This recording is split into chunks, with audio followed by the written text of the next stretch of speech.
Start streaming. I'll let you guys know when we go, all right? Boy, they are popping in the chat room. They had a keep pounding chant going. Got it.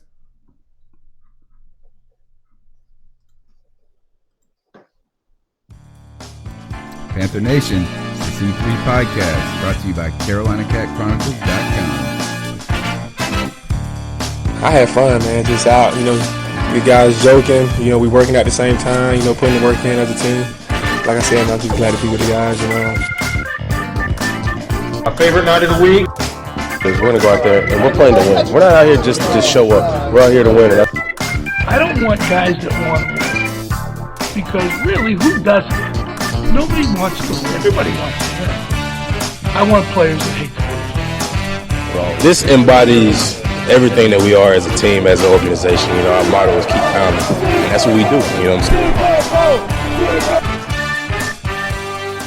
Yo, what's up, Panther fans? It's your boy, the Professor, a.k.a.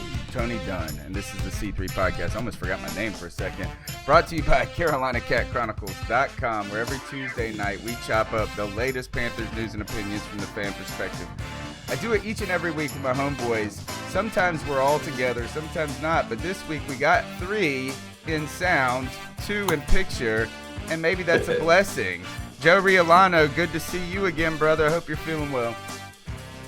I am, Tony. I'm doing much better than I was yesterday. I am fighting pneumonia again, but it seems to be a much more mild case than what I'm usually hospital for.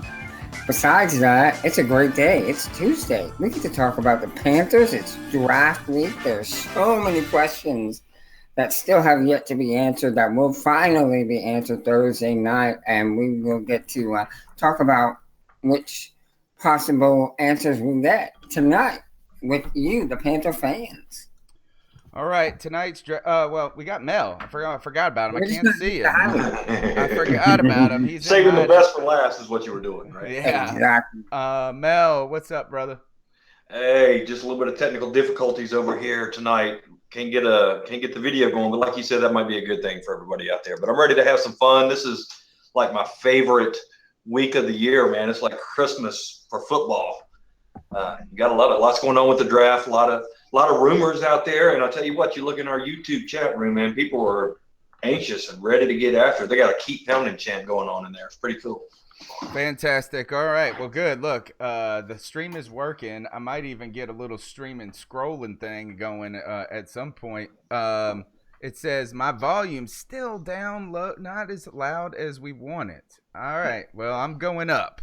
And I'm going up. Fine to me, Tony. But the hair is looking good, man. The hair is looking good. It's getting long, isn't it? Let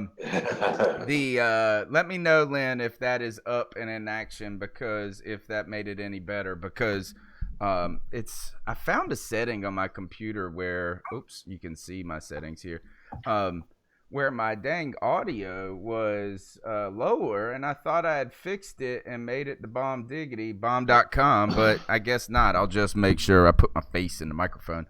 Tonight's episode, guys, is 16.13, maybe. I forgot. 17.13. I forgot even what number the show it is.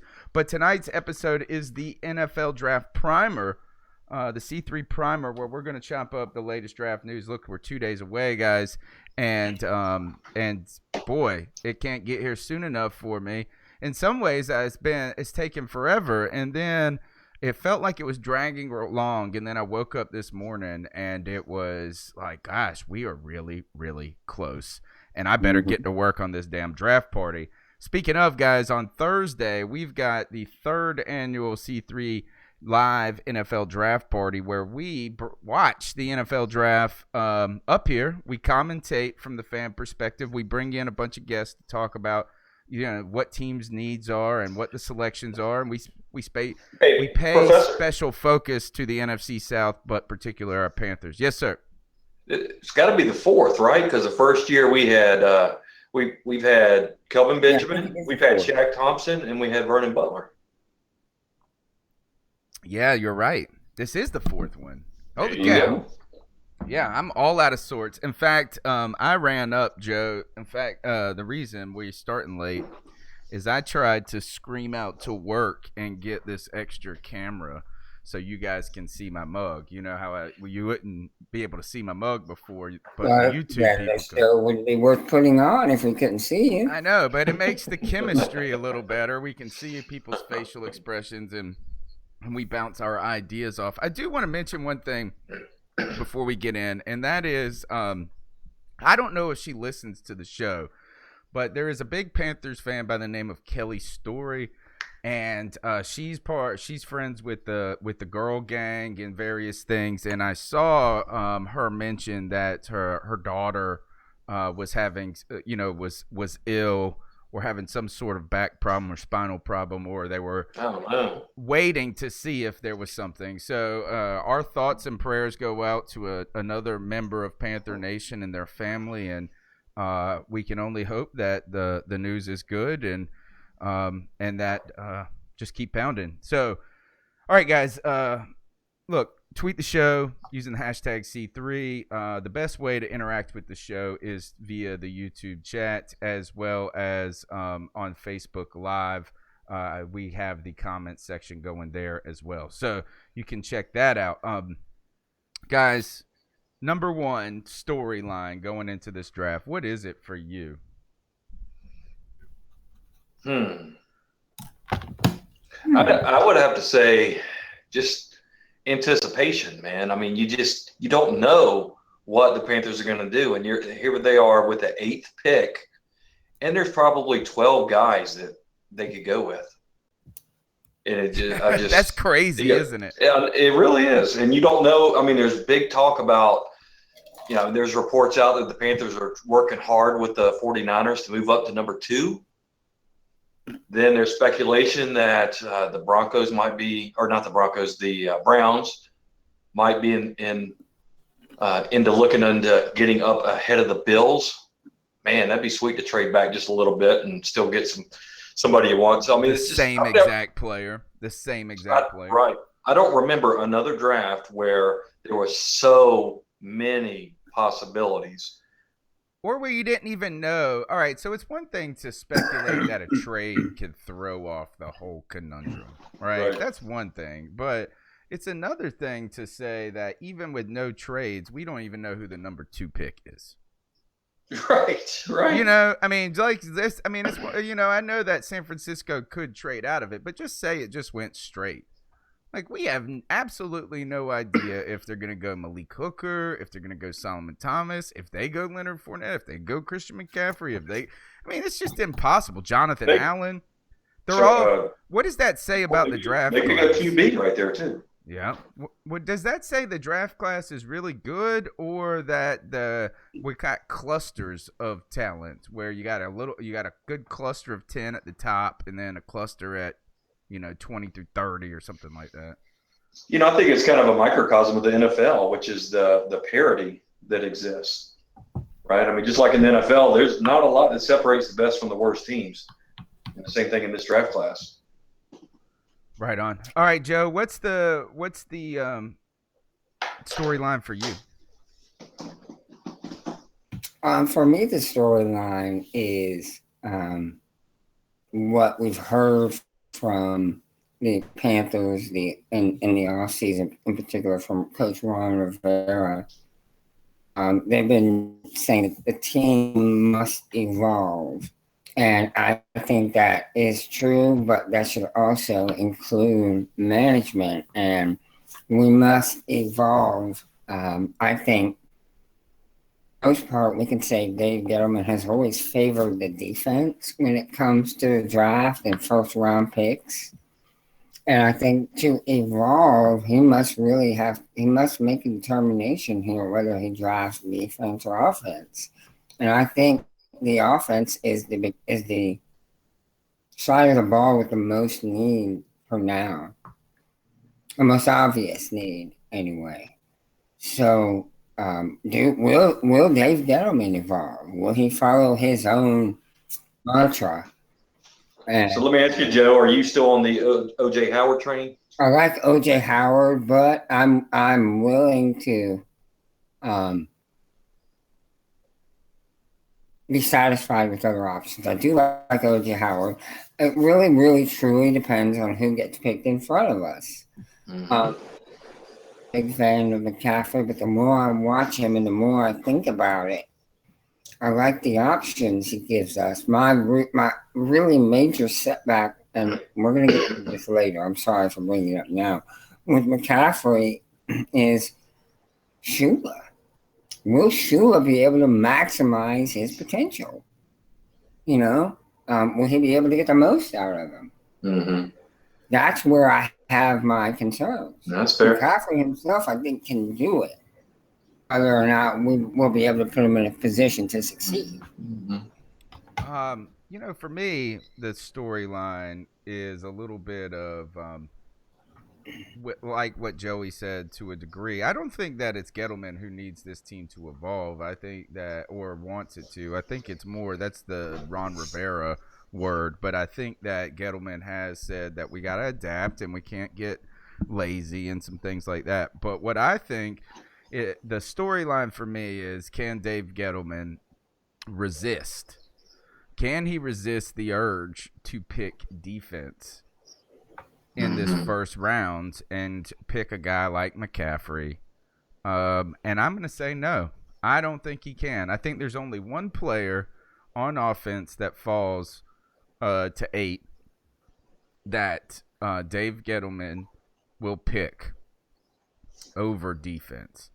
Unless it's Howard. I mean, Howard is kind of, I almost feel like calling a tight end the offensive, like investing in that's like the safest offensive pick you can make.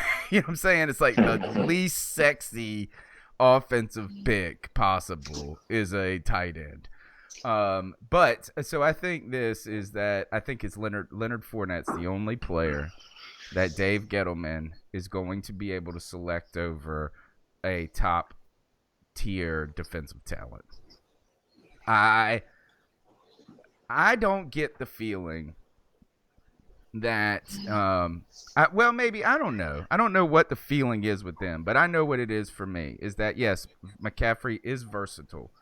McCaffrey is potentially a nice offensive weapon for the Carolina Panthers, but I don't get the opinion. I don't have the feeling that he is decisively a game changer enough to be so certain at 8, where you get so much more benefit with him. Is the drop off from McCaffrey to the next back so significant?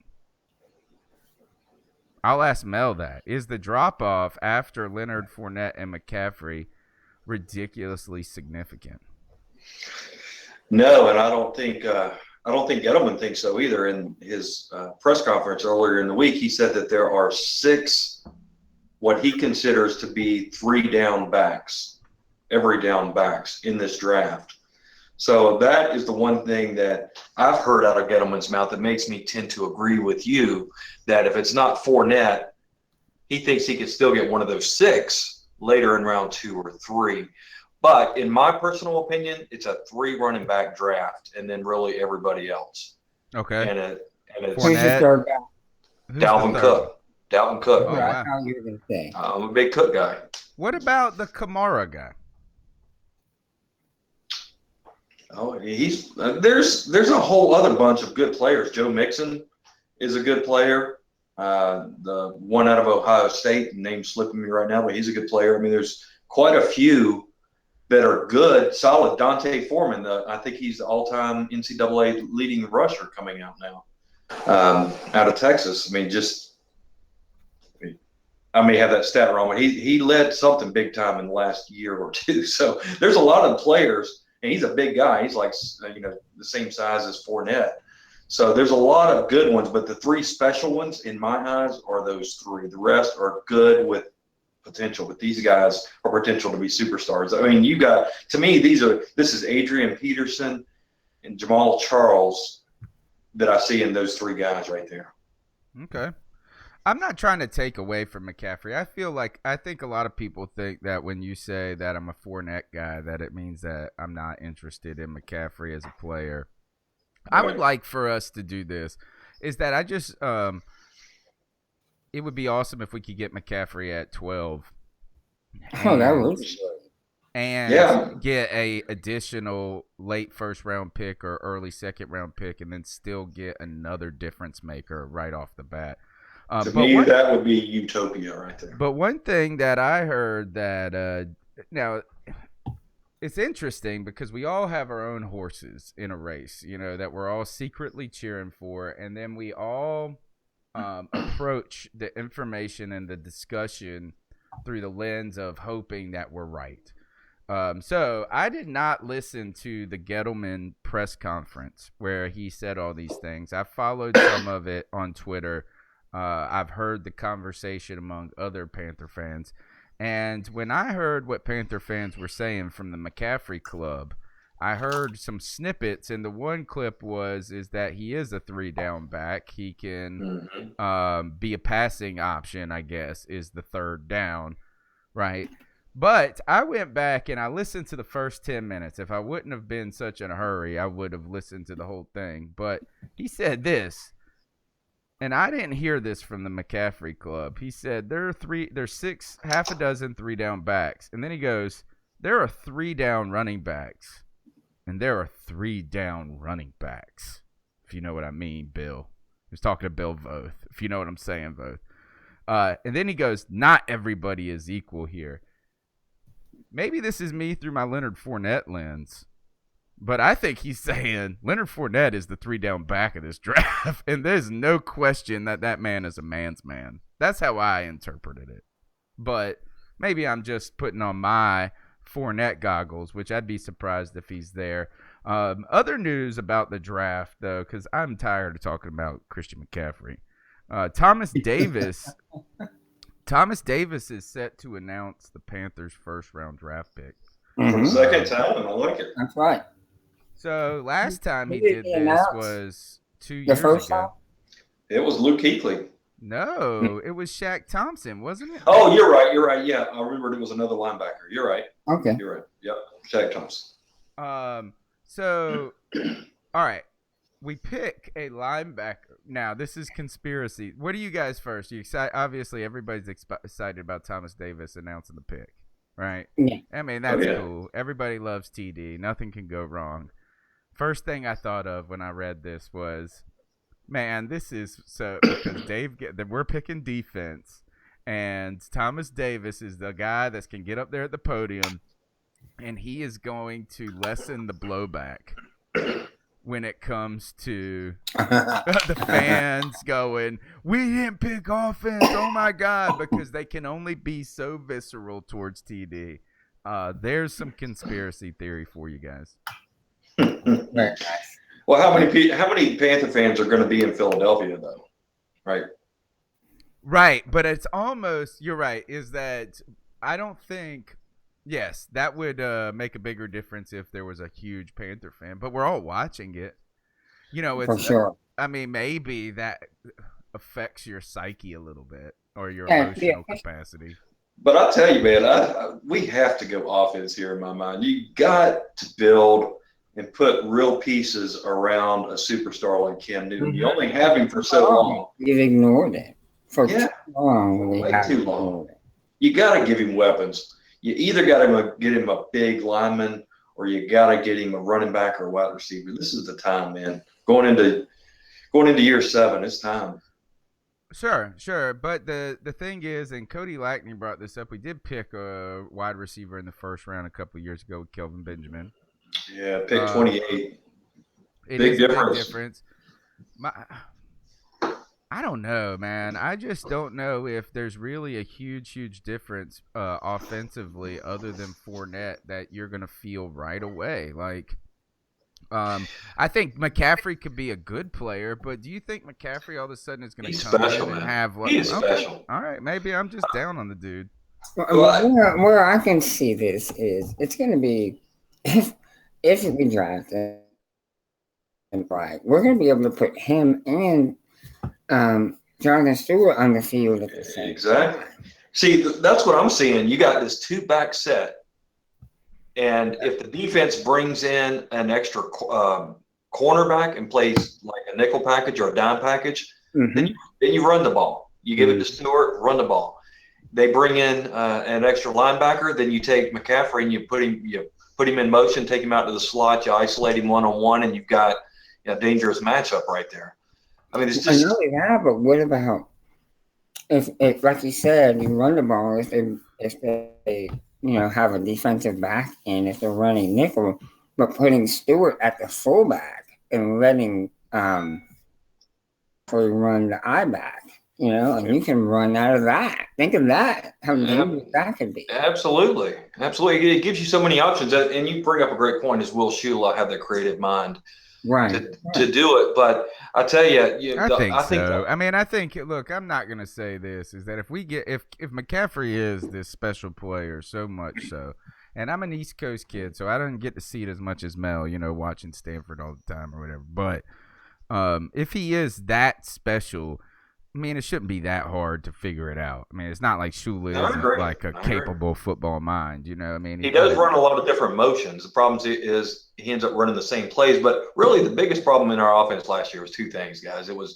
the offensive line was in shambles. There's not so much you can do when that's the case. And then two, our wide receivers, they just could not get open. So I think McCaffrey brings another ability to get somebody open quickly. Yep. He also adds fuel in the return game. I mean, he's just one of those instinctive guys. Did you ever play pickup basketball with a guy that was littler than you, wasn't necessarily as fast as you, but he was slippery, he was buttery. He could just get the ball up and make that shot and never get blocked. That's the way McCaffrey plays football. He's just smart. He's instinctive. Gosh, you guys are all – it's just a slurp fest. It is. I mean, I can see where McCaffrey can be useful and properly used. He could be dangerous. He's not a Leonard Fournette. There's no doubt about that. He's not. He's a Brian Westbrook. Right. I think he is the third best back if you count Joe Mixon. I think he's the third best back. I think Cook is not quite as good as he is. And from Network today, just raising the possibility of McCaffrey getting to us, or Fournette actually getting to us. He thinks Steve Smith was an analyst today. He thinks the Jags are going to go with Dalvin Cook because he's from Florida State, and because they drafted a guy out of Florida State. Winston. I think last year, 2 years ago. Jameis Winston. Jacksonville. Oh, I'm sitting there thinking. I think the running back from Florida State a couple years ago. Anyway, he's on the team. Tevin Coleman, I think, was the last. Was it Tevin Coleman? No, he went to Atlanta. No, who is it? I know who you're talking about. It's not Freeman, because Freeman's in Atlanta. It was a year before Freeman, I think. TJ? No, it's not. Something like that. Oh, we saw him play as a rookie when we went down to the game. I can't remember his name, though. Yeah. Yeldon. TJ Yeldon. Yes. No, he went to Alabama, didn't he? Yeah.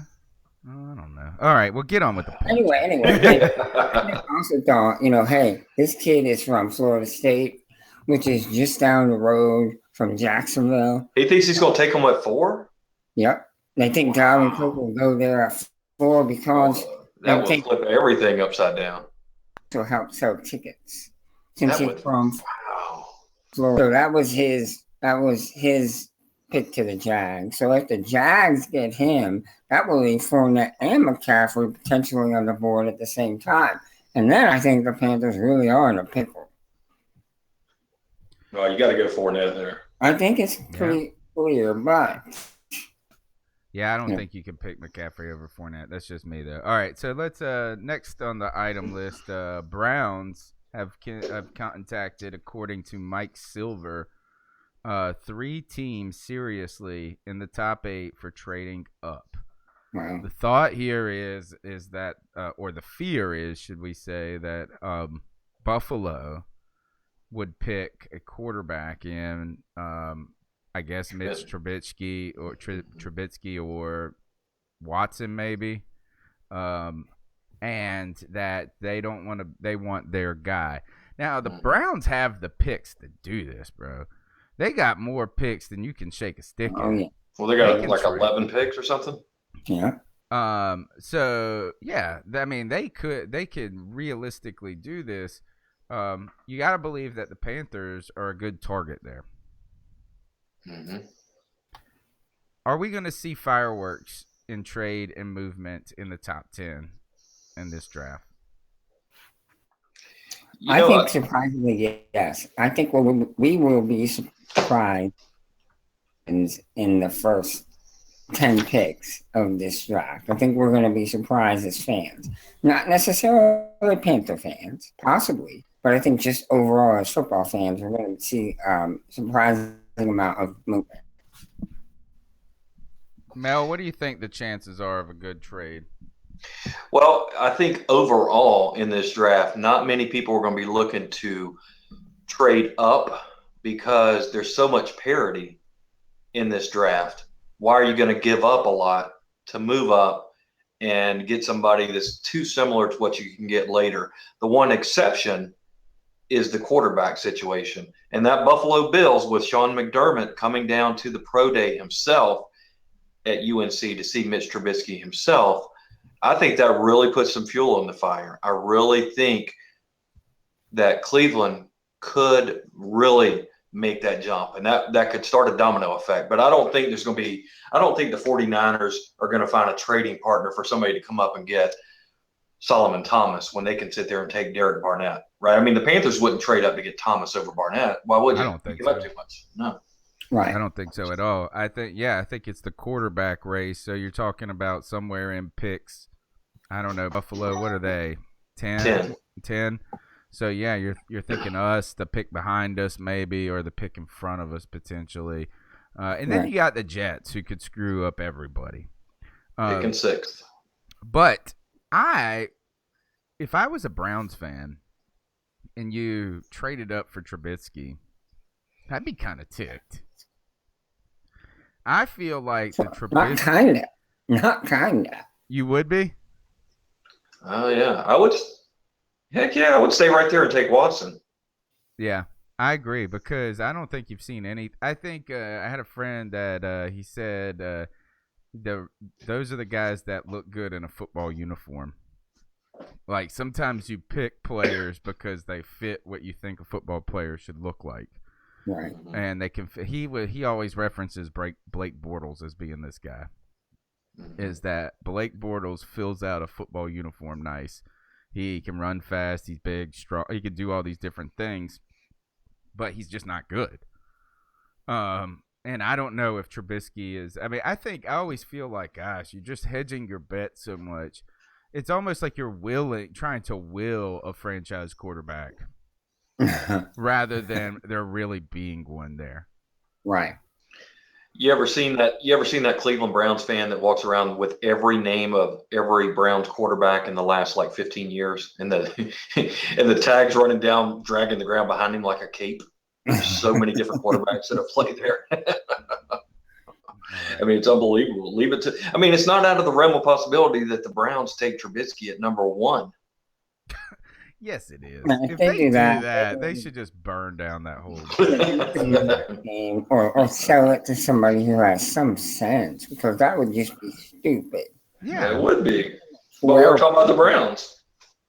But they have that Billy Bean dude or whatever who used to be a baseball manager, who's their GM, and I don't think that. I'm hoping that his analytics stuff tells you. What if his little analytics spreadsheet? Yeah, what if his analytics spreadsheet says that you always draft a quarterback at 1? Right. Poor guy. Right. So fire him immediately. Yes. Oh, okay. So last question about the first round of the draft is: who would you be most surprised to see the Panthers take? Ooh. It's a good question right there. Who would I be most surprised the Panthers taking the first one? Yeah, right at 8. If nothing happens, That is really realistic. I mean, right, that's in the realm of possibility. yeah, Right. like I mean, not you a could say punter, quarterback, Trubisky right. or something. You could say quarterback, but I would say one that's really a top 10 talent that would surprise me, and I think just light Panther Nation on fire, even though he'd probably be a great player as Jonathan Allen. I was gonna say the same name. Yeah. I'll say John Ross because of the next That would one. surprise me. I will say He really Cam. fell out of the conversation, didn't he? Cam Robinson. Oh yeah. All three. Who's of that? That would those. really surprise me. He said Yeah. Cam Robinson.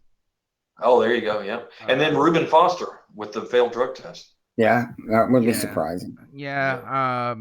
Man, that really throws off. You know who's got to be so happy with Reuben Foster is that Hassan Reddick dude. Yeah. No I kidding. mean, he's got to love it. Oh, the But other notice thing. that. Check that out, though. Every guy that we named, with the exception of John Ross, was an Alabama guy. Oh, Good wow. point. You're all right. Okay, so moving on to like the second round kind of conversation of news and storylines.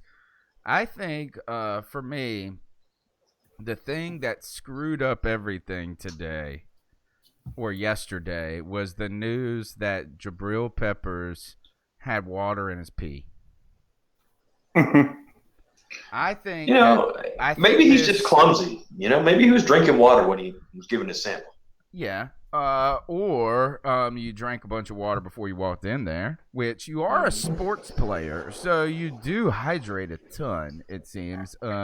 But Joe, I heard about this teenage kid one time that got in trouble, and he had to go to these like little meetings with his dad, right?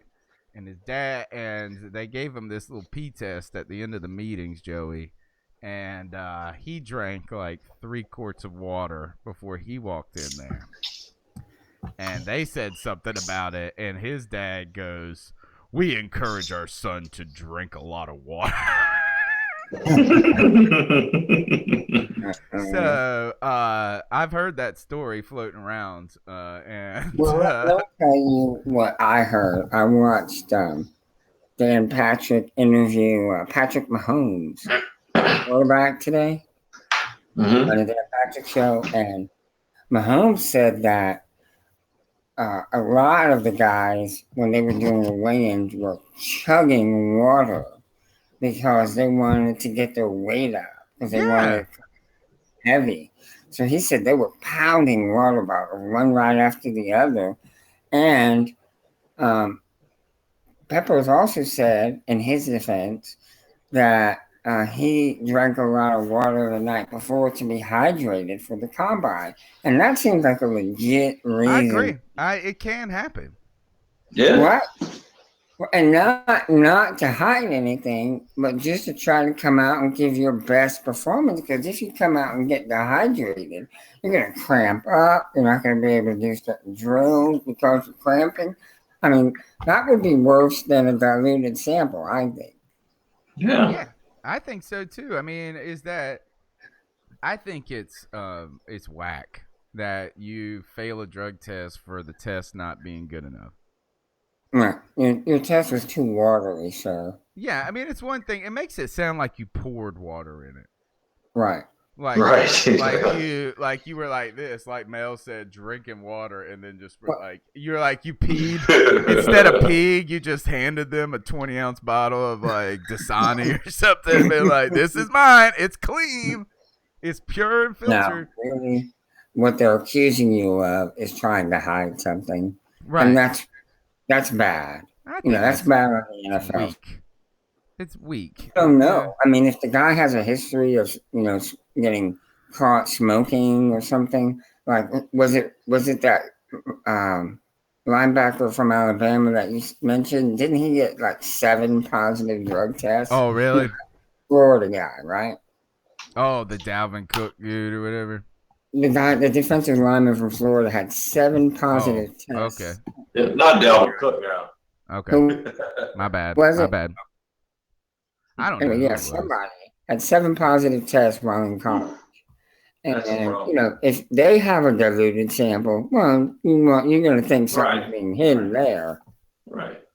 So I think with both Foster and Peppers, I think that means you just turn up the heat on your vetting process if you're interested in them, right? You say this is that all these dudes in this room smoke weed at some point. Like your butt is on the radar now, and now you gotta. I mean, sorry, like we all know you do it. Like You're And just, if instead of puff puff positive, pass, you're just gonna have to pass, bro. Yeah. Now let me ask you, and let me ask all these folks out here in YouTube chat land, if Jabril Peppers, who is arguably a top 15 talent, if he drops to 40, are you in the market? That's a good question, though. Yes. Gotta hate you for asking that question. Yes, yes, and yes. And that was where I was kind of getting to on this, except for another thing is that I don't know if he drops all the way to 40, but if he does, that's a tougher question than I was going to ask. My question, or the reason that I was upset, and I think that this is an important storyline for the Panthers, is that it throws off the whole strong safety market. Yes. So what you had is you had a couple of, you have, I guess, the way I see it is you got Jamal Adams, then you've got the Obi Meliwanfu dude, who has to love this news. Helps him out tremendously. Yes. You've got Jabril Peppers and you've got Buda Baker. To me, those are the four guys that are at the top of this. So what that does is, I think it either pushes their value up some, or it potentially causes maybe a guy like I wrote about this past week on C3, Josh Jones out of there you go. NC State. You know, that inflates his value even more potentially. So where you see if you already have these safeties, and this is the thing, is there's like 7 safeties in this draft who are pretty dang good talents. Yeah. And if there's a run at safety, and I don't think that this Jabril Peppers thing scares people off. What I think potentially could, it's not it, is my question is Jabril Peppers, is he really a strong safety, or is he too much like a Shaq Thompson type? I think I would say more along the lines of a Thomas Davis coming out. I think he's more defensive back than linebacker. Now, you can make him a linebacker like we did with TD, in my opinion. I haven't watched a whole lot of football Peppers, but just what I have watched is more DB than linebacker. But he's coming out being so new to the NFL, you can make him an NFL linebacker if you want to. He can go either way, but I think if you had to put him somewhere, it would be as a safety. Yeah, he's a safety, and he's a lot like Shaq Thompson in a good way, in that he's very versatile. I mean, if you have Shaq Thompson and Jabril Peppers on the field at the same time, you could really cause some scheme problems for the offense. They don't know where your guys are going to be playing, what they're going to be doing, because Peppers can play. He can really play either safety position. He can also drop down and play the nickel position, and he can play a hybrid linebacker type of a role. And he's a special teams ace, so he's got some good return skills. So, you know, if he's there at 40, I think we're crazy for not taking him. Wasn't he their running back at one point or something a lot? They had a few gadget plays for him. Okay.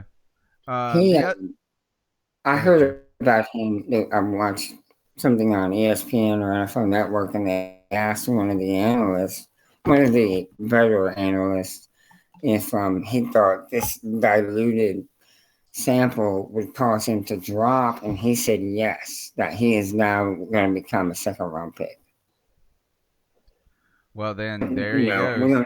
I think, we need a safety. So the question is, I think this is that you either get Jamal Adams in the first and you get offense in the second round, or you get a running back in the first and you get a safety in the second round.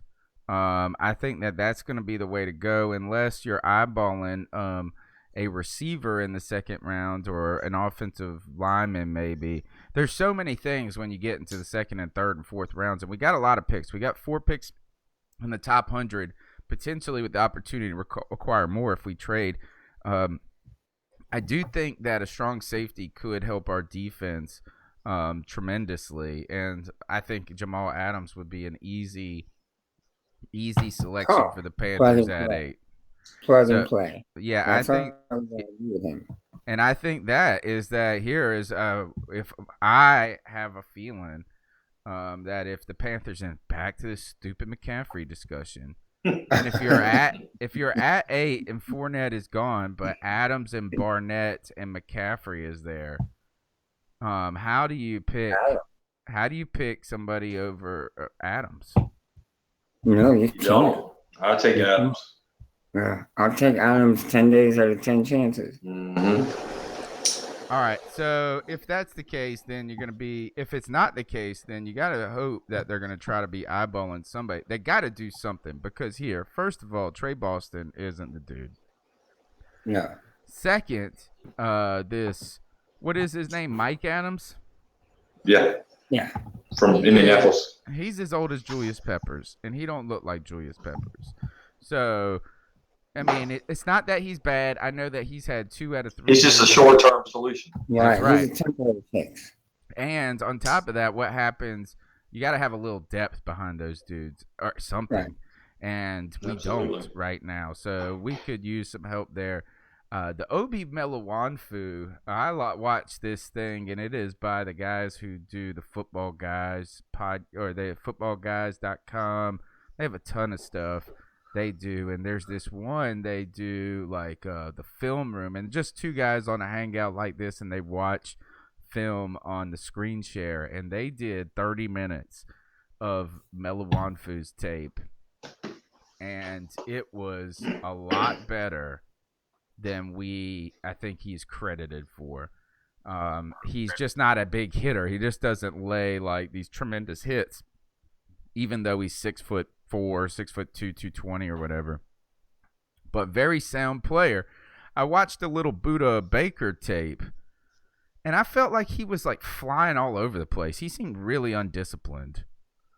And Where does he play? I think he plays for Washington, where Shaq Thompson's from. Okay. So there's some things. I think that Meliwanfu looked more like a more refined player at the moment. But if we are, there's names like Zay Jones I was looking at, and I'll pull it up now. What happens, though, if you are trying to make an offensive pick in the second round?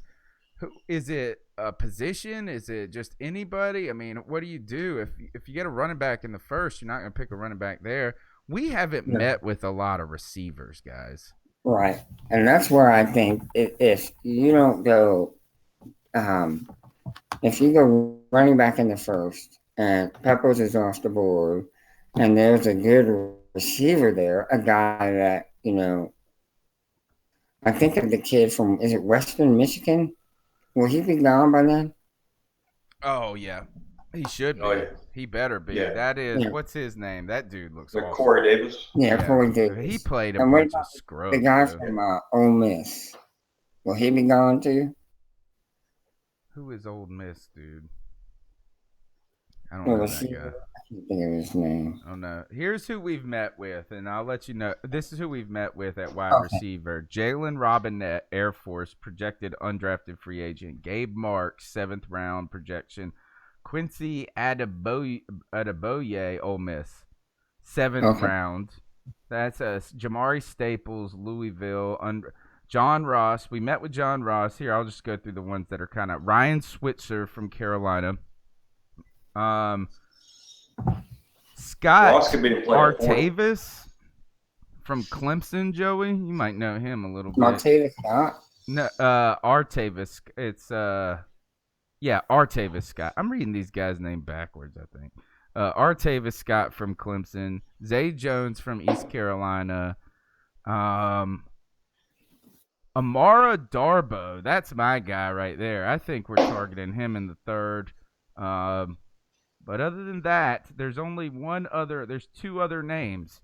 There is Malachi Dupree out of LSU, but you don't know much about those LSU wide receivers because they don't have a quarterback. They don't throw the ball. Exactly. Yeah, and Chris Godwin from Penn State, don't know him, but he's projected as a 2nd. And here's one I think could be amazing. Curtis Samuel, Ohio State. There you go. Yeah, he could be. You're right. He's got potential. You want to talk about this is getting the black McCaffrey. That's what he is. That Samuel, you're right. He Because he is. runs the ball. He's a discount McCaffrey, Yeah. dude. He's a discount McCaffrey, and the dude runs a 4.31. So like he smokes McCaffrey in speed. That would be a great second round pick if we didn't get McCaffrey and he was still on the board. You want to talk about versatility? What if you had this? What if you had him out there with Jonathan Stewart potentially, or him running wheel routes or whatever it is? Yeah, he'd look good.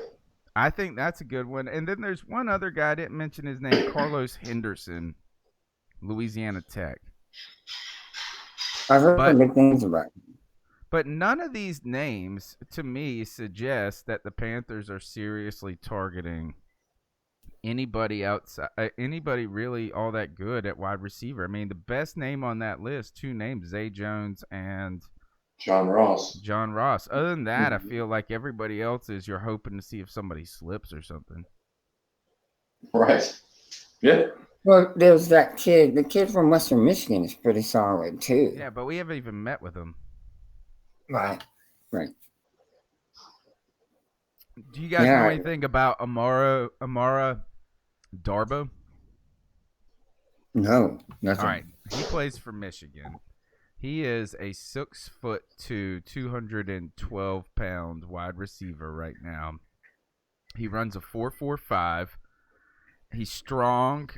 He's gotten hit with this body catcher tag. You know, we don't like the body snatchers. We like those hands catchers. But I don't think it's as bad as people made it out to be. Go and watch his YouTube highlights. This guy seems like the real deal. And if we could get him in the fourth, I wouldn't be surprised, or a late third or something, if he is a guy that the Panthers are seriously considering. So, all right. Do you guys feel that we will ultimately address the offense in this draft seriously? I think this is the year. I think they're going to. I think first or second round is a big name offensive player. Heavy draft, yes. Not exclusively, but offense heavy. You know, Gettleman said in his press conference he was excited about having 4 picks in 3 rounds. Yeah, man. And that is a good thing. I mean, finally we got a lot of picks that are value picks. Right. You know, who cares about 4 or 5 picks in the 5th or the 4th? You need to pile these up in the first and second. Yeah. So I think I am excited about it. I'm also very anxious right now.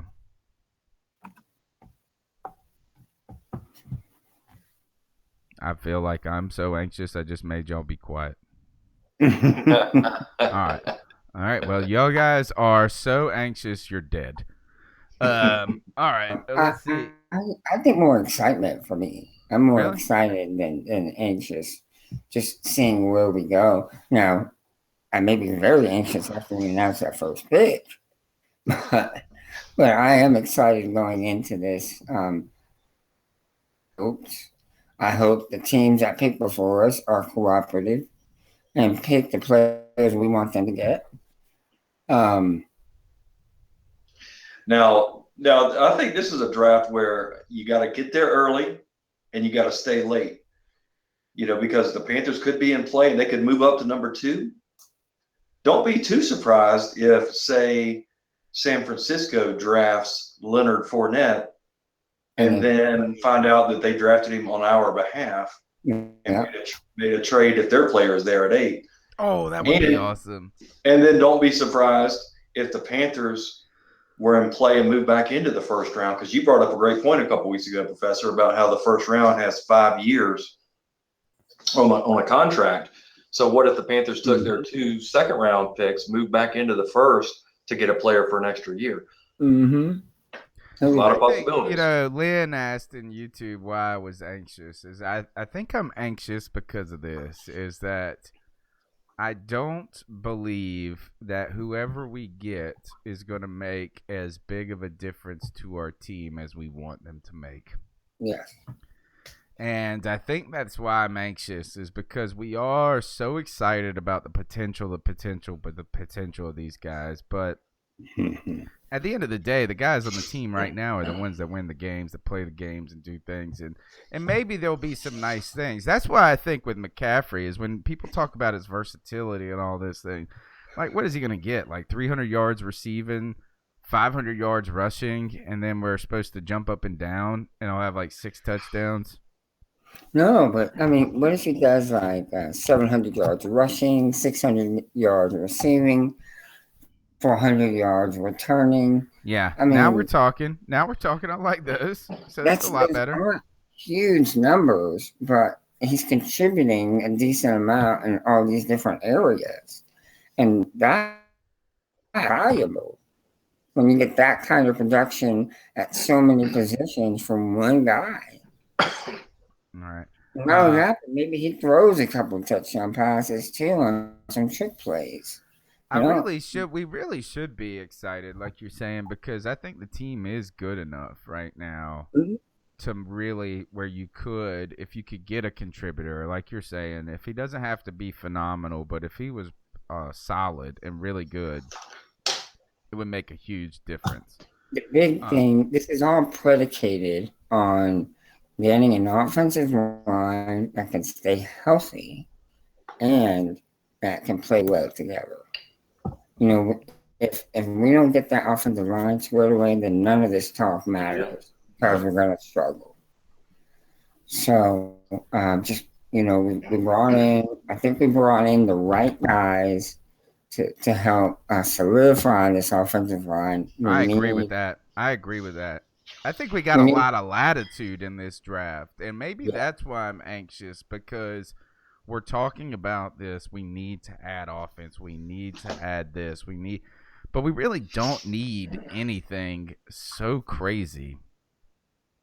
Like, it would be nice. Really, what we need is a damn receiver that is Julio Jones. But the problem is there ain't one this year. There isn't one. Not in this draft. But this is the year that we need it. Why has it got to be a weak wide receiver class this year? There's only a couple of superstars. Well, but look at talented players. Yeah, they're real talented, but we don't. You got a 30-year-old Jonathan Stewart, who he doesn't have much tread left on the tires, guys. He had one game last year over 100 yards. Right. He's not going to be better over 30 than he was under 30. I agree. And this is a very strong running back draft. So look at the positive side. Yeah, I know. We need to run back. Yep, that's what we want. I want Fournette. You guys want McCaffrey. We got it. I like McCaffrey. I see where we can utilize him, but I know that Fournette, if he's on the board, is the guy. Oh, yeah. You take Fournette first, but realistically, unless we trade up, he's not there. I agree. And you know what? I'm going to be super excited about anybody we get. Panthers God FSU 23 says Corey Davis is pretty close to the hype. So that's the dude from Western Michigan. Mm-hmm. Shaked asked this: which defensive end you guys don't want DG to take at 8? You know, we talked about this a little earlier in the show. I think that we're kind of on a consensus with Jonathan Allen, which is so weird to say. I don't even like saying those words. I don't want defensive end or defensive tackle. He is he's a either. Okay, he can do either. Yeah, and so I just don't know. We're so strong up the gut. We definitely don't need a tackle. We don't need a gut. We need pretty some love handles. Love and Star, Davis. Yeah. KK. We've got depth. So Butler. We've got all that. What we need is another guy that can, if we could cycle on the ends. I think Barnett's the play there, personally. Solomon Thomas is going to be gone. But, all right, let's see. Other things about the draft. I'm trying to think. Are there any steals? You know, I'm thinking this. To me, I know everybody's fixated on O.J. Howard. But what about, I know that Mel mentioned that he just wants us to draft Malik Hooker so he could get a Hooker jersey. And you want Jake Butt. and I responded back to him is that's interesting because I want Jake Butt to be drafted so that he can wear his hooker jersey and I could sit beside him with my butt jersey. So it just said hooker butt. Boy. That's how childish our text messages are, folks. That is. At one point, Mel and I had this running conversation about a show title we wanted to do up and coming to the draft. That was something to the effect of Panthers get protection, hookers and butt, and still get butt, or something like that. And it was about Cam Robinson in the first, Malik Hooker, and Jake Butt. That's where our minds are at, folks, is that we might be running around in 35 and 45-year-old bodies, but we are still 12-year-olds at heart. Funny humor gets us every time. The old version of Beavis and Butthead. Yes, that's right. Exactly. All right, but As in Jake Butt. especially though is that dude's pretty legit, man, and I know he's coming off of an injury, so what? You can afford to put him on your red shirt for a year, with Olsen out there. Yeah, wouldn't be surprised. Are there any sleepers, Mel, that you see, that you want us to keep an eye on? Oh, well, there's quite a few, right? I like my NC State safety. At 40, he's got a little bit of pub lately, but not a whole lot. I wonder if we can get him at 64 though. Right. Yeah, that's where I would target him for sure. He's not the most disciplined player. I was watching the 3 videos they have on Draft Breakdown. It's like I didn't see him just making all of these exceptional plays. Right. But you can tell he is a football. He's got a pro body. Mm-hmm. He's a big physical specimen. He's not afraid to put his nose in there. So, but I mean, there's also I look for the Panthers to take a center at some point in this draft, and pretty early too. Could be one of the second round guys. Could be a third round guy. But they need to start looking for long-term replacements to Ryan Khalil as well. Okay. Joe, you got any last tidbits? Because I do want to talk about the draft party for a moment. Woo woo. No. I think we've covered all the bases, really. Okay.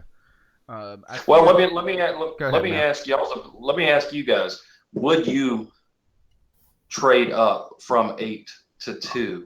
And in order to do that, you would have to give up 8, 40, and 64. No. You broke up on my end, Mel. I'm sorry, I didn't catch that. So I caught part of it.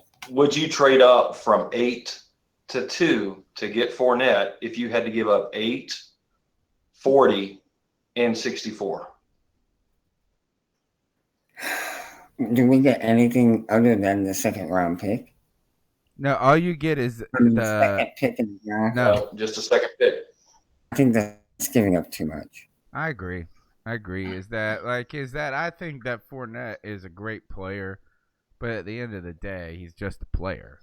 Right. I mean, not just a player, but I mean, if we could see that he's going to end up being. If he turns out to be Adrian Peterson, then it would be worth it, right? Yeah, of course. Or Bo Jackson. Then he would definitely be worth it. But we can't. Three straight up picks.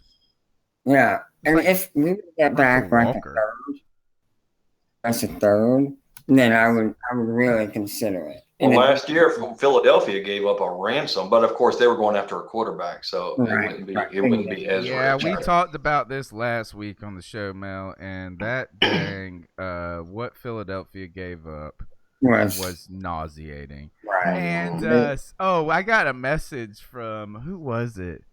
I think it was Chris. Was it Chris Saginger or somebody on Twitter? Joe said this, and you saw him. He tweeted you too that Joe had the best reaction when that whoever read it off, and Joe just goes, "My God." But yeah.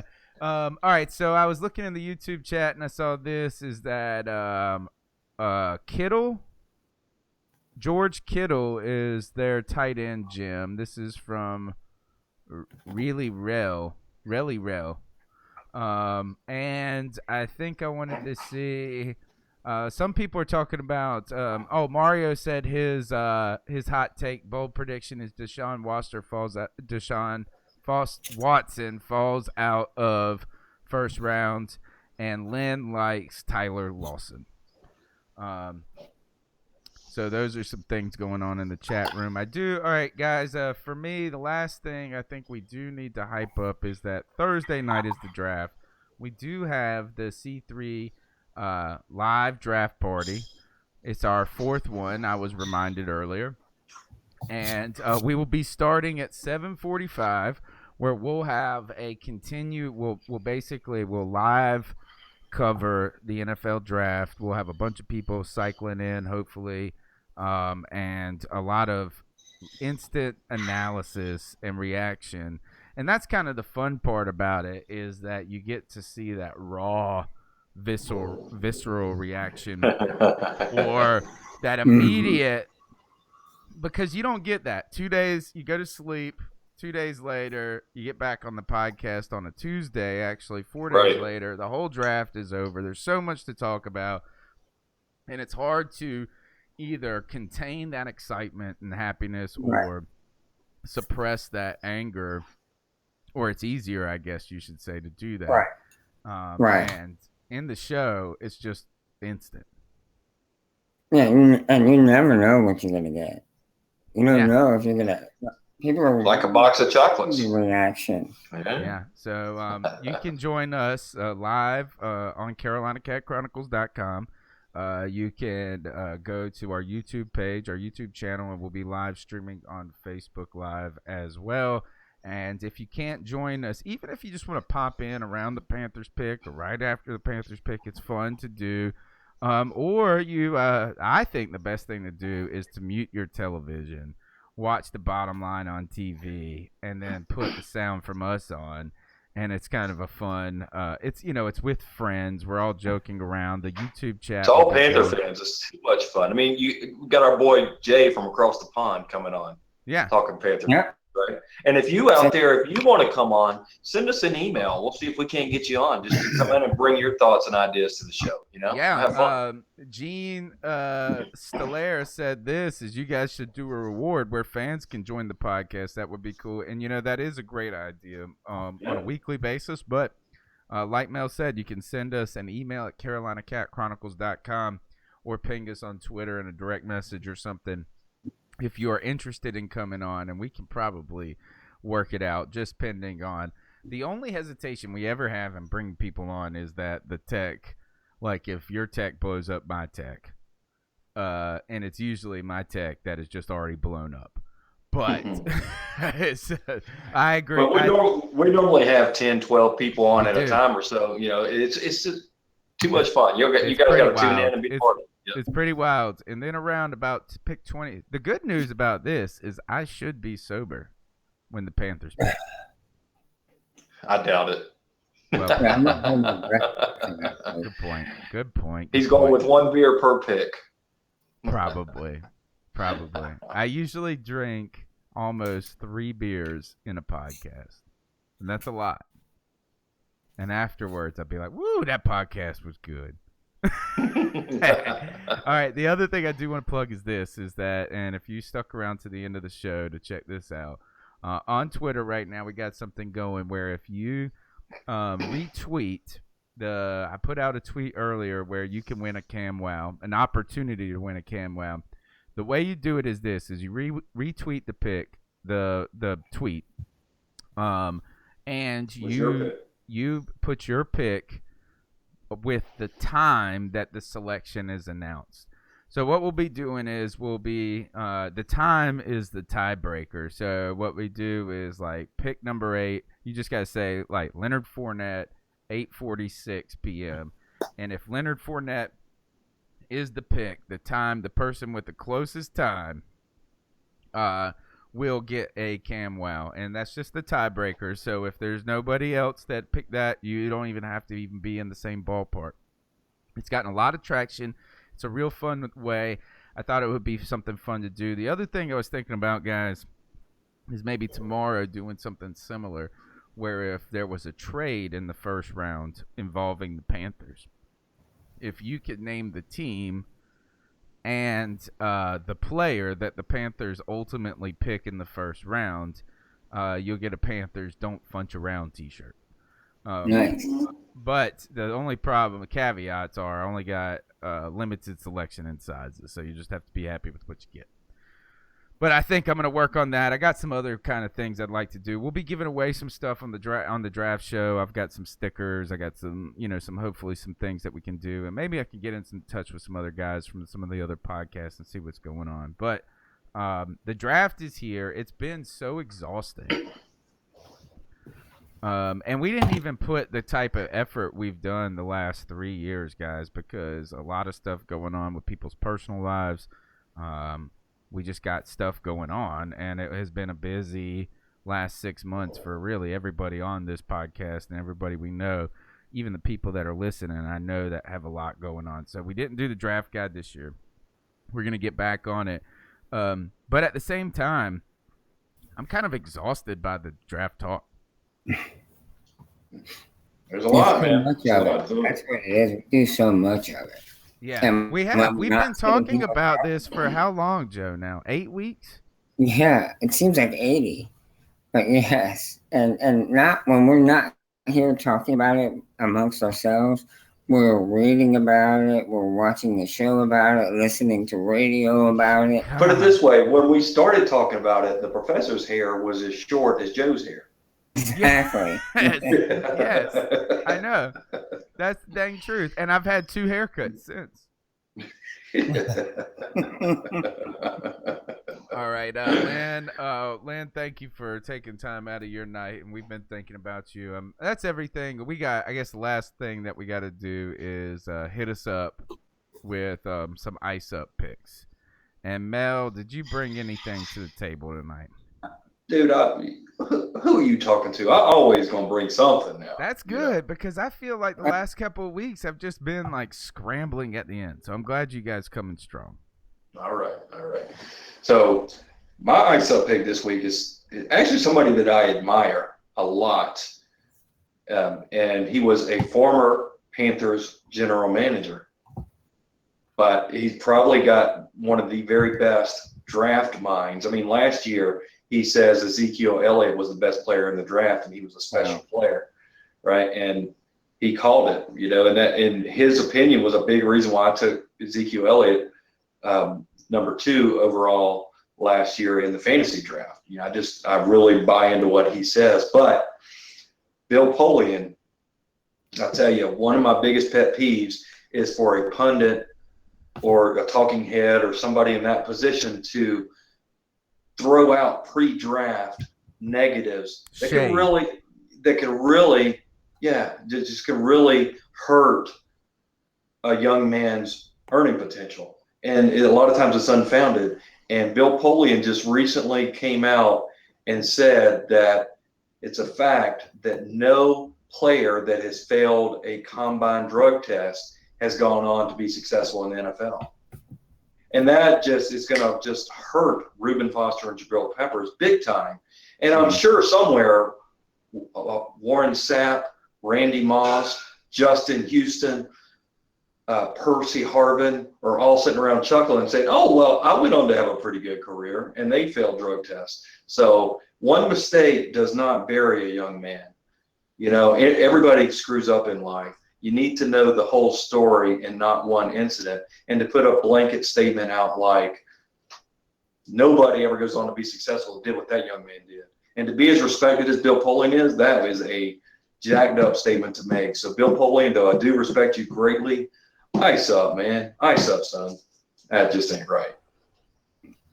Yeah, Joe, let me go. Joe, is yours fun-hearted or serious-hearted?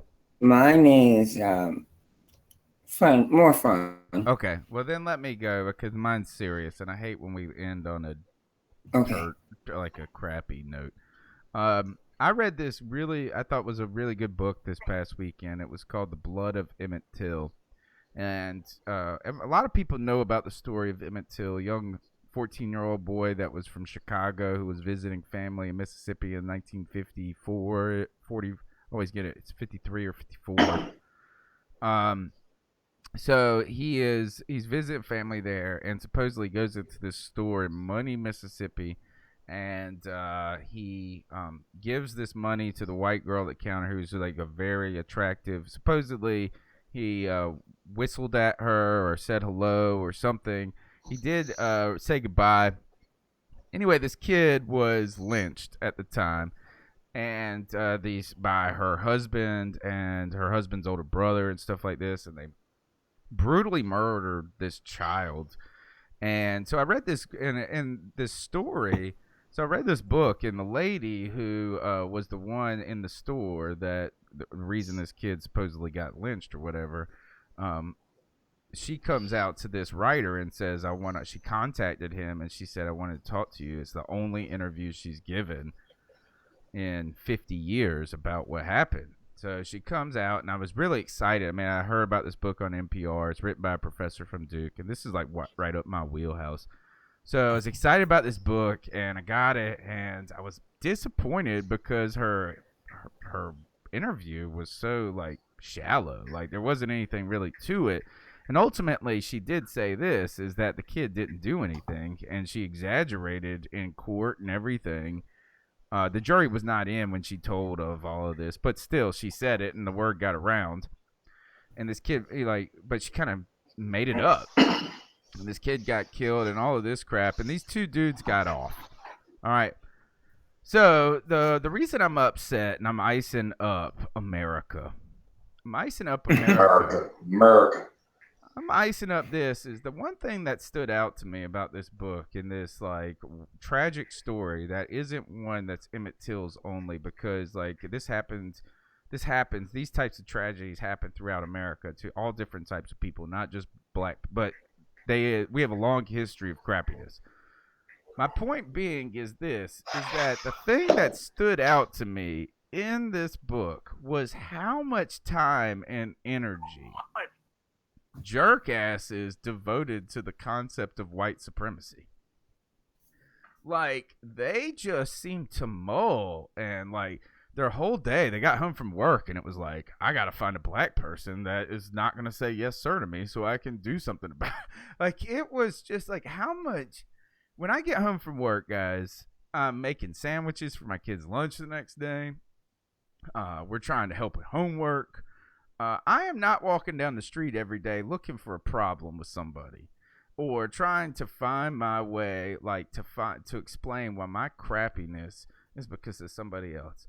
So to our past of just all this energy that we devote to hate, like let's turn that all on the city and the team of Atlanta. Amen. And to you guys, I say ice up and check out The Blood of Emmett Till. It was pretty good. It was this guy can write, bro. There's some things as a historian I wish he would have done differently, but fantastic book overall. The Blood of Emmett Till, there's my plug. And let's just hope that Atlanta continues to suffer because they did blow a 28-3. All right, Joe, you're up. Ice up, by the way, America and your hate. Not America. Like, I love America, but let's be, like, positive, upbeat, and let's try to make this place the greatest place. Well, better America. Yeah. All right, go ahead, Joe. Bring us from the depths of tragedy to something else. Mine's going to take a little while. Gary Conley accused of sexually assaulting a woman in the bathroom of a hotel in Cleveland back on April. This is a common occurrence in the world of professional athletes, unfortunately, in particular in the NFL. This isn't anything new, but he's definitely wrong. There's no excuse for what he did. I'm going to say that. What did he do now again? What did he do again? He's accused of sexually assaulting a woman in the bathroom of a hotel. Okay. In the suite he was in. back in Cleveland on April 9th. Okay. Now, again, I reiterate, he is in the wrong. There's no excuse for what he did. It is wrong. Allegedly, he met the 23-year-old white female in the hotel elevator around 3 a.m. and brought her back to his hotel room. He asked her if she would join him in a foursome. Okay. To which she replied no. But she said she would watch the other couple have sex in the bathroom. All right. So she's got a little voyeur in her. This is when Connolly unbuttoned her pants and began having sex with the woman. She claimed to have screamed, "No, stop, it hurts." I think she probably wasn't used to the beef injection that he was. Oh, God, Joe, he went there. Anyway, I digress. But he didn't stop. And according to police, the victim here told them she lost her dignity in a matter of minutes. Now, obviously, he's not a marathon man, it seems. Now, she is Garon, I think it's how you say his name, but Connolly is in the wrong again. There's no excuse for a man. If he is found guilty, he should be in prison for the rest of his life, and that's being nice, being kind to him for his behavior. But I was thinking about this, and it seems to me that there are probably a few decisions that this young lady could have made to avoid it putting herself in the situation herself in. The first thing is, if you look back, meeting a guy in an elevator for the first time at 3 a.m. and following him back to his hotel room. Probably not the best decision in the world. Okay? But she did. Gets to the room. The guy asks her to participate in this foursome in the bathroom of the hotel room that they were in. Instead of saying no and getting out and going back to her room and leaving, she said no. She said, "No, I'll stay and watch. I'll go into the bathroom with you and watch the other couple have sex." So in the bathroom, they go into the bathroom and he violates her while they're watching the other couple copulate. So again, she should have left. She should have closed her eyes. She never went with him to his room from the elevator. Terrible, Joe. This is not happy or funny or lighthearted. I'm sorry. My point is this. There were several. She is just as guilty of. Well, she is guilty of making poor decisions, and going to the room of a perfect stranger that she's never met at 3 o'clock in the morning and agreeing to watch his friend and his friend's girlfriend have sex. I'm icing her up because she should have had the sense to leave and not put herself in that situation. And I had it written down anyway, but I couldn't, I didn't feel right saying some of the things that I wrote, so it came out more serious. And for that, I'm sorry. So to you, we say I'm icing him up faking for us being out. And I'm icing her up for not making better decisions. I got one question here. One question about this whole thing is, why in the world do you have to force them in the bathroom in a hotel? Like, a hotel bathroom ain't gonna be big, right? And what's wrong with the room? Right. I would be like this. Excuse me, something's fishy here. We have this giant room with these double beds here, and you want to do this in this claustrophobic closet bathroom. I don't get it. I don't understand how it got to that point. How are you going to agree to go to a total stranger's room And then he's going to ask you to have a foursome, and you're going to say no, but I'll stay and watch. How's that conversation go? How you want to have a foursome in the bathroom? Oh, I got a better story than this because that one is heavy. At Drew, my brother-in-law's restaurant today, I was there and at the bar, and the bartender she said that a guy came up and hit on her today, and she's in college, and asked her out, and his line was, "Do you like zombies?" And then she was like, "I don't know." And then he was like, "Do you have a boy? Like, you want to go out sometime or something like that?" I was like, "I like that line. Do you like zombies?"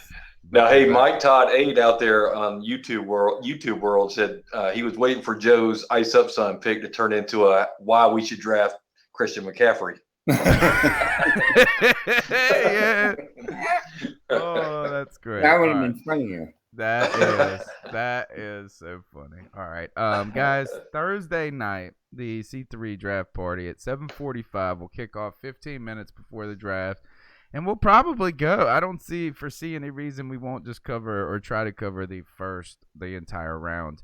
In the past, we have started and had to go to the end. This time, at least we'll get to close, hopefully, with the last pick and go to bed.